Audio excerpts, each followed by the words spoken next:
morning. Bobby Modern, Director of Horticulture here at Sarah P. Duke Gardens. Sarah P. Duke Gardens is a 55-acre botanic garden here in the middle of Duke's campus. There's lots of small gardens and lots of things to see and do here at Duke Gardens. We have a Japanese garden, we have a vegetable garden, organic vegetable garden. We have lots of woodland gardens, we have lots of display gardens with lots of vivacious, robust, blooming plants and other types of displays. Lots of aquatic gardens, native plant gardens.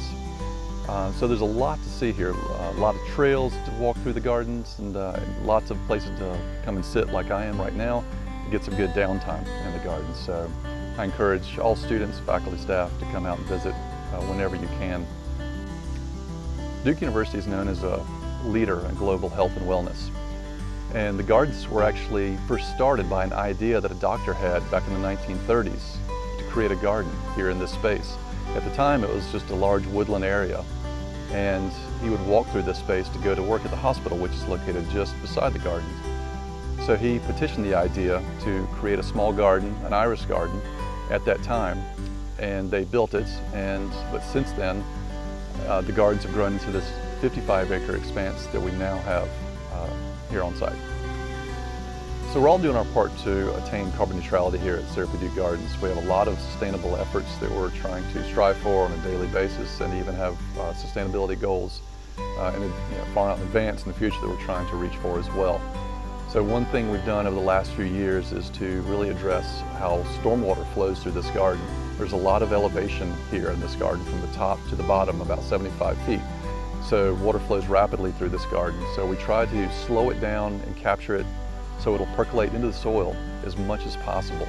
It helps us to manage the garden better that way, and it also helps to get that water into the soil where it should be in a much better fashion as well. We use nothing but organic fertilizer here in the gardens as well.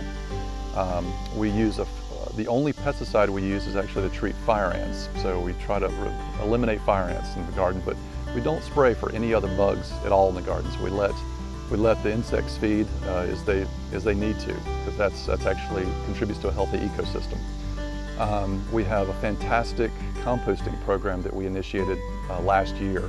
So all of the landscape debris that comes out of the garden goes into a pile where it's composted and then reused throughout the gardens and even on campus as well. So we have a lot of things that we're trying to shoot for here in the gardens as far as sustainability efforts, and we're trying to think of new things every day that we can continue to do that. So a lot of the materials that we use here at Duke Gardens have sustainable attributes to them. The stonework, for instance, you'll see throughout the gardens, a lot of it is either local sources or it's actually been repurposed, such as a lot of the granite curbstone that you see throughout the gardens came from the city of Durham, used to be lining the streets as curbstone. We use it as benches and as steps and as path material, so we love that material. It's beautiful in the gardens. So it's great to spend time with you this morning. And until you can come visit, please follow us on Facebook or Instagram or at gardens.duke.edu.